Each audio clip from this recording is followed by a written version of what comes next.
Et j'ai trouvé un vrai spot. Bon, let's go. 3 secrets pour développer votre force. Je vais commencer par la meilleure astuce, parce que je suis pas là pour vous faire des stratégies de watch time, je sais pas quoi. Je suis là pour vous éduquer. Pour développer la force, pour être plus fort, on a besoin de développer la puissance.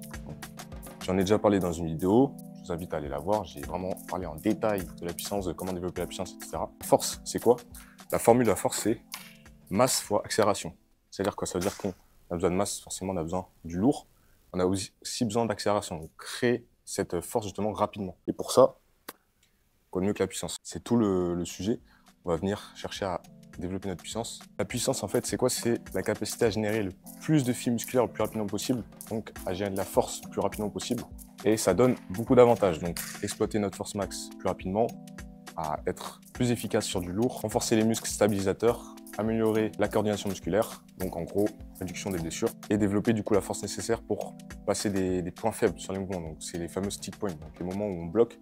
Si on est plus puissant, on développe cette force justement pour passer ce palier-là. Bon, maintenant, comment on fait concrètement pour développer la puissance? La base, déjà, la grosse base, c'est que là, en street, dans un sport performance, où on veut être fort, on n'est pas en muscu, on fait des mouvements lents. Là, on va chercher à tout le temps avoir une intention de vitesse. C'est-à-dire que sur nos ARM, sur nos formats de force, sur nos formats de volume, etc., même des fois sur du renfort, on va chercher à développer cette vitesse tout le temps, créer cette intention de vitesse, avoir un mouvement rapide. C'est ça après qui, sur le long terme, nous donne cette puissance nécessaire. Ça, c'est la première chose. La deuxième chose, c'est que on va la travailler en amont, cette puissance. Donc, on va vraiment prendre des formats spécifiques, des séquences, des temps spécifiques dans nos séances, dans nos entraînements, pour travailler la puissance. Donc, ça va être des formats courts, des formats où on reste sur de la qualité, parce qu'on a besoin déjà d'être frais, et on a besoin d'avoir peu de reps pour rester sur un travail de qualité, pour pas dégrader le mouvement, en fait, et être trop lent. Là, on veut chercher à développer notre vitesse, notre puissance, qu'on veut rester rapide. Donc bref, c'est des séquences comme ça qu'on peut incorporer dans nos entraînements. Comment on fait ensuite comment on organise ces séquences-là? Concrètement, on va chercher à faire à peu près 20-40 reps puissantes, donc 20-40 reps rapides sur une séance. Donc sur une séquence, ça peut être sur plusieurs séquences, hein, mais dans la séance du coup. Et en général, sur la série en elle-même, on ne dépasse pas les 6 reps, parce qu'au bout de 5-6 reps, on commence à forcément perdre en vitesse, tout le monde, hein, peu importe le niveau. Donc c'est mieux de ne pas dépasser les 6 reps. Après, ça peut être n'importe quelle méthode, hein. Ça peut être un EMOM, on fait pendant 20 minutes une rep. Ça peut être un format classique 4x5, 4x3 à 6, etc. En gros, il faut garder en tête que voilà, c'est 20-40 reps par séance, c'est une fourchette. Et les 6 reps max, 3 à 6 reps par série, pour rester quand même sur de la qualité, pour pouvoir produire un maximum de puissance. Pourquoi? Parce que qu'est-ce qui se passe quand, imaginons qu'on fasse, on commence nos 6 reps, on est grave rapide, et on s'arrête pas, on continue. En fait, nerveusement, on perd en vitesse, et l'adaptation qui se fait, c'est l'adaptation des dernières reps. Donc au final, on crée une adaptation lente, c'est moins efficace parce qu'en fait, on a fait un travail de vitesse et après, on fait des reps. Donc nous, on veut que le dernier, entre guillemets, la dernière mémoire, ça soit un truc rapide. Donc après, 1 à 2 fois dans la semaine, ça suffit, sauf si c'est vraiment un bloc spécifique pour travailler la puissance et qu'on peut en faire 3 à 4 fois. Mais une fréquence de 1 à 2 fois, c'est pas mal déjà. Après, comment on détermine la charge? Donc, à quelle charge on travaille la puissance? Donc, en général, c'est une fourchette de 40 à 60% du ARM sur le mouvement. Donc, ça sera une bonne fourchette pour être plus ou moins rapide et quand même avoir une charge significative. Parce que là, c'est la puissance, c'est pas de la vitesse. Si c'était vraiment de la vitesse, ça serait un peu plus bas. Là, on est quand même sur la puissance, donc on a besoin quand même d'un poids assez élevé. En fait, en général, c'est 50%, mais ça dépend aussi du profil qu'on a sur le mouvement, du profil force-vitesse. Donc, si on prend l'exemple des tractions, on peut avoir un profil force-vitesse plus ou moins élevé, donc un profil plus ou moins force. Là, on va du coup prendre un peu plus léger, parce qu'en général, si on a un profil force, c'est que nos reps, notre ARM est plus lent.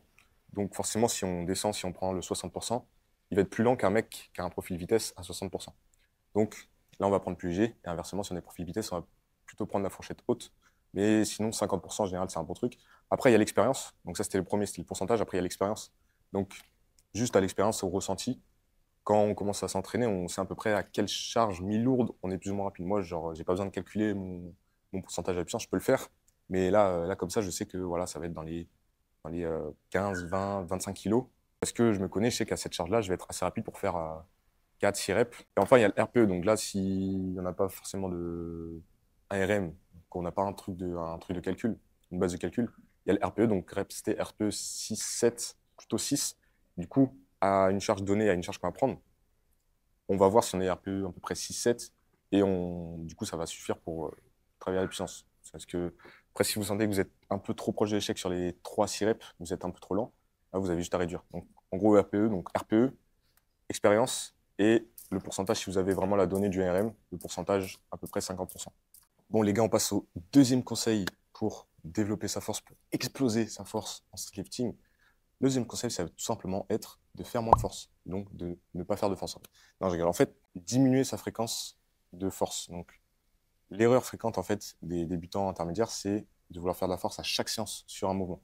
Voilà. Moi, j'étais le premier à faire ça au début. Moi, quand je m'entraînais à mes débuts, à mes débuts de street, j'avais déjà du passif en muscu, mais à mes débuts vraiment de street, j'étais en dips, j'avais un RM à peu près 70 kg, et je faisais littéralement de la force à toutes les séances. Et je faisais 4 fois dips dans la semaine, parce que j'aimais trop les dips. Du coup, je commençais le lundi, je faisais de la force, j'arrivais le mercredi force, etc. Et j'étais tout le temps à peu près 60-65 kg, donc vraiment proche de mon RM. Et ça, c'est une grosse erreur, parce que la force, ça crée une fatigue nerveuse. Une si grosse fatigue qu'en fait, si on refait de la force 2-3 jours après, on n'a pas du tout à s'y récupérer et on n'est pas efficace en fait. Et c'est pas ce qu'on cherche à faire. En fait, on doit trouver la bonne fréquence. La bonne fréquence, c'est quoi? C'est en général une fois par semaine. En général, on ne dépasse pas une fois par semaine un format de force. Bien sûr, hein. Bien sûr, on a plusieurs fois ce mouvement dans la semaine. Donc, si je prends les dips, voilà, je peux aller à 3 fois semaine, par exemple. Mais je ne vais pas faire de la force sur les autres séances.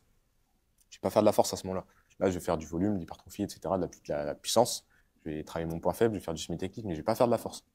La force, en vrai, on n'a besoin que d'une séance, en général, sauf si vraiment on est sur un bloc de compétition où on peut avoir 2 séances de force avec des formats différents. En général, toute l'année, une séance de force, ça suffit largement. On n'est jamais tout le temps proche de son ARM. Moi, en ce moment, en dips, je suis je suis souvent loin de mon ARM. Je suis dans les 60, 50, 60 kilos, alors que j'ai un ARM à 95. De toute façon, si tu as déjà fait cette erreur, tu as peut-être dû remarquer que sur ta deuxième ou troisième séance où tu faisais de la force, où tu étais lourd. Et quand je dis faire de la force, c'est aussi aller chercher un top single, un top 7 proche de son RM. Ça aussi, ça a évité si tu as déjà fait un format de force dans la semaine. Tu as dû te rendre compte, si tu as fait cette erreur, que en vrai, tu n'étais pas au top de ta forme. Tu n'étais pas ouf sur ce jour-là où tu as refait la force alors que tu en avais déjà fait. Et c'est justement lié à ce que je t'ai dit. Tu avais de la fatigue accumulée sur le mouvement. Et à ce moment-là, il aurait fallu que tu fasses un autre format pour venir compléter ta progression euh, et revenir sur la force du coup la semaine d'après. Moi, vraiment, je fais rarement. Enfin, en vrai, je fais jamais 2 séances force sur le même mouvement dans la semaine. C'est simple. Faites une seule séance de force et vous allez progresser. Donc, diminuez votre fréquence si vous abusez de la force et vous verrez que vous allez progresser et arrêter de stagner tout simplement. On passe au troisième conseil qui est l'hypertrophie. L'hypertrophie, on a besoin de créer du muscle. On a besoin d'être, entre guillemets, musclé, créer un gros muscle pour être fort. Parce qu'un gros muscle a un plus gros potentiel de force. Ça veut dire quoi? Ça veut dire qu'on a besoin d'agencer des séances de volume dans notre semaine. Donc ça revient à ce que je vous disais avant, c'est qu'on ne va pas tout le temps faire de la force. Donc on peut très bien faire une séance de force et une deuxième séance où on va faire du volume. Donc à peu près entre 6, 7, 8 minimum et après 10, 12. Donc là, je parle du format principal. Ça peut être aussi sur des exos de renfort, hein. En gros, on veut venir créer du muscle que moi, j'aime bien dire fonctionnel. Alors, je ne sais pas si c'est vraiment le terme, etc. En gros, du muscle utile après sur notre mouvement. Donc, c'est pour ça que sur notre mouvement principal, on va faire justement cette hypertrophie, ce format d'hypertrophie.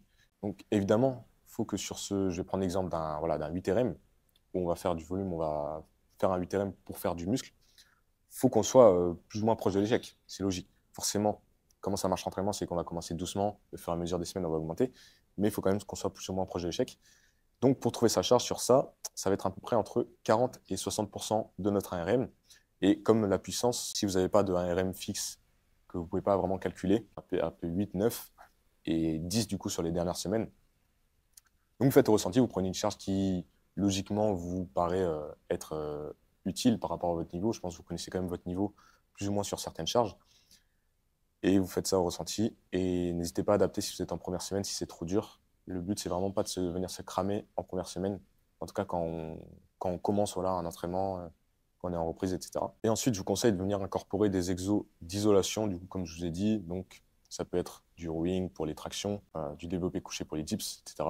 Et ensuite de l'isolation vraiment encore plus isolée, donc des triceps, des biceps, l'arrière d'épaule, etc. N'oubliez pas l'importance du coup de l'alimentation quand vous êtes en prise de masse, quand vous êtes en prise de muscle, même quand vous n'êtes pas forcément en prise de masse en vrai. Juste l'importance des protéines. Les protéines aussi, c'est tout simplement pour la récupération. Donc vous pouvez très bien vouloir perdre du poids, vous avez toujours besoin de votre quota de protéines. Les protéines, c'est pas juste pour prendre du poids, prendre du muscle, c'est important pour la récup. Un mec qui fait du demi-fond, qui fait des marathons, il a besoin de protéines pour mieux récupérer. C'est pas pour autant qu'il va être bodybuilder, mais il a besoin quand même de son quota de protéines, donc à peu près à 1,5 à 2 grammes par kilo de poids de corps. C'est pas pour ça qu'il va être hyper stock, c'est juste que ça optimise sa récupération. Protéines, on en a dans les cheveux, on en a partout. En fait, les protéines, c'est tout. Et justement, on en a tellement partout que on doit en amener en masse pour que ça nous serve pour notre récup et pour créer du muscle. Si vous vous entraînez à fond, que vous faites des formats de 10 RM et que vous faites de l'isolation, et qu'à côté vous ne mangez pas assez et surtout pas assez de protéines, il n'y aura pas de résultats. Il y aura très peu de résultats en tout cas. Un exemple d'organisation d'une semaine du coup, avec tous ces conseils. Donc, une semaine où voilà, on veut développer sa force, qu'est-ce que ça donne sur un mouvement? Donc, si je prends l'exemple des dips, une semaine où vraiment, voilà, je me dis, je suis là, c'est la semaine. Donc, la semaine, en gros, quand on fait une semaine d'entraînement, c'est la même semaine pour tout le bloc. C'est juste qu'après, on va venir incrémenter là où on peut, là où on a besoin, venir augmenter la contrainte. Mais la semaine, normalement, ça reste la même sur plus ou moins quelques semaines. Et même, moi, je vous conseille, bon là, c'est une parenthèse, mais vas-y, j'écris des trucs, mais en vrai, ça a de la valeur ce que je dis et je préfère vous le dire comme ça, même si ce n'est pas vraiment le thème de la vidéo. Quand vous vous entraînez, moi avant, je changeais souvent de renfo, que ce soit pour mes athlètes ou enfin pour les athlètes que j'entraîne, parce que j'aime pas dire mes athlètes. Pour les athlètes que j'entraîne et pour moi, je changeais souvent de renfo au fur et à mesure des blocs en fait. Genre j'avais ma semaine d'entraînement sur 4, 5 semaines et ensuite, le renfo changeait totalement. En fait, moi je vous conseille de garder quand même quelques exos de renfo que vous avez, surtout quand vous avez de la marge. Donc, si vraiment vous êtes à l'échec sur un renfo, allez changer, allez exploiter autre chose. Mais quand vous avez un exo de renfo que vous avez pris parce que voilà, vous le trouvez pertinent, vous l'aimez bien, etc., et que vous avez encore de la marge à la fin de votre entraînement, de votre bloc, gardez-le. Gardez-le, allez exploiter au max. En fait, c'est bien aussi d'aller exploiter au max un exo de renfo sur quelques mois pour justement pour vraiment créer ces adaptations-là. Et du coup, pourquoi je disais ça? Du coup, comment on organise une semaine qui du coup va faire tout notre bloc pendant quelques semaines pour de la force. Donc moi, je vais commencer la semaine avec un format de force. Pas forcément au début de semaine, hein, mais on va dire que là, on commence au début de semaine avec un format de force, donc sur les dips. Donc on va dire un 3x3 classique. Je vais récupérer au moins 48 heures. J'arrive à ma deuxième séance, donc on va dire le jeudi, si on a commencé le lundi. Et là, je vais faire tout simplement du volume, de l'hypertrophie, donc un 3x10, voilà, 3x10 classique, sur les dips. Donc mon format principal, ça va être ce 3x10. Et après, je peux faire autre chose, hein. Je peux refaire du volume un peu plus léger, avec un peu plus de reps. Je peux faire du semi-technique si je vois que j'ai un problème technique, voilà, un exo semi-technique. Donc, je sais pas, par exemple, du posé, etc. Je travaille ma puissance. Je peux la travailler là, je peux la retravailler je peux la travailler aussi la première séance. Donc voilà, mon format principal sur la deuxième séance, ça va être un 3x10. Pour la puissance, si je veux mettre de la puissance, comme je vous l'ai dit, je la mets dans la deuxième séance ou dans la première. Je peux la mettre dans les deux. En général, si du coup on la met dans les deux, il n'y aura pas beaucoup d'autres séquences sur les dips. Donc, comme je vous ai dit, c'est une technique quoi. Là, si vous mettez 2 fois de la puissance, ça va faire beaucoup quand même. Ça peut être sur une séance de la puissance en back-off. Donc le back-off, c'est ce qui vient après le format principal. Ou alors de la puissance et sur l'autre séance en back-off, du semi-technique, encore plus de volume, de la vitesse. Voilà, bref. Pour résumer, en gros, pas faire de la force tout le temps, pas faire de la force à chaque séance. Ça, c'est contre-productif, ça va nous fatiguer, on va pas être efficace et au final, on va stagner, on va pas développer sa force. Parce que le moment où la séance où on doit vraiment être à fond pour développer sa force et faire les adaptations, on va être fatigué. Donc voilà, pas faire de la force à chaque séance. En plus, je l'ai pas dit, je l'ai même pas dit, mais forcément, on court à la blessure quand on fait ça. On court directement tout droit à la blessure parce que ça met beaucoup trop de contraintes sur nos tendons et articulations. Développer sa puissance, pas oublier la puissance, l'intention de vitesse, la puissance en amont sur des travails spécifiques.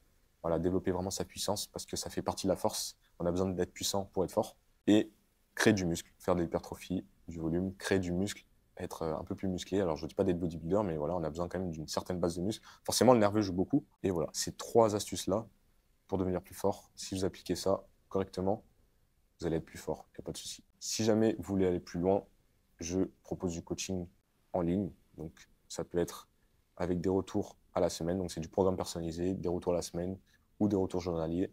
Vous me contactez, le lien est en bio. Et je propose aussi des appels de 1 heure où je réponds à toutes vos questions et je peux même faire votre programme d'entraînement en appel. On peut le faire en direct. Donc, n'hésitez pas à me contacter aussi pour ça. Voilà, les gars, qu'une vie pour grind. C'était Tesco. Ciao.